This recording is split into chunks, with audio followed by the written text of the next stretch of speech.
Berusaha untuk kuat di hadapan cobaan hidup adalah hal yang mulia, karena kita sedang berproses menjadi lebih baik.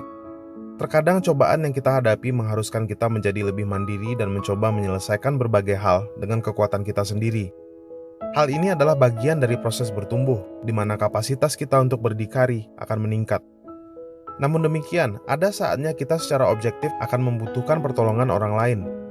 Orang yang sudah sangat terbiasa menyelesaikan masalahnya sendiri, terkadang justru menemui kesulitan untuk meminta tolong ketika ia memerlukannya. Beberapa penyebabnya antara lain, tidak mau merepotkan orang lain, takut ditolak, takut terlihat lemah, takut berhutang budi, takut kehilangan kendali atas hidup dan menjadi dependen, atau mencurigai motif orang lain.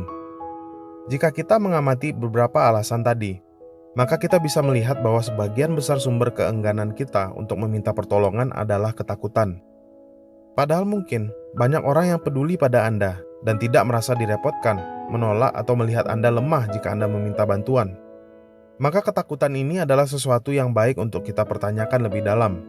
Apakah ketakutan kita dalam meminta pertolongan itu valid? Keengganan kita meminta bantuan pada saat diperlukan akan berpotensi negatif pada pertumbuhan kita. Bahkan pada situasi tertentu justru akan menyakiti diri kita sendiri. Contoh, ketika seseorang mengalami tekanan hidup yang besar, seperti kesedihan, stres, depresi, kecanduan, dan lain-lain, terkadang sangat sulit untuk meminta pertolongan orang lain karena takut dan malu.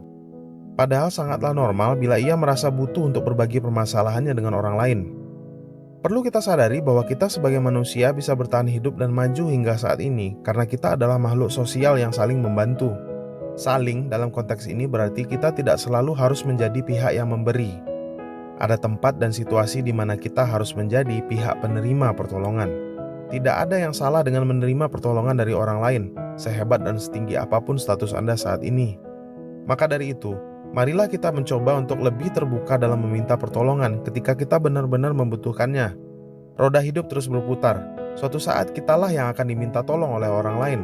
Keterbukaan kita untuk meminta dan memberi bantuan tidak hanya bisa menyelamatkan kita, namun sebenarnya juga memfasilitasi kita untuk menjalin hubungan sosial yang lebih berkualitas dan lebih mendalam.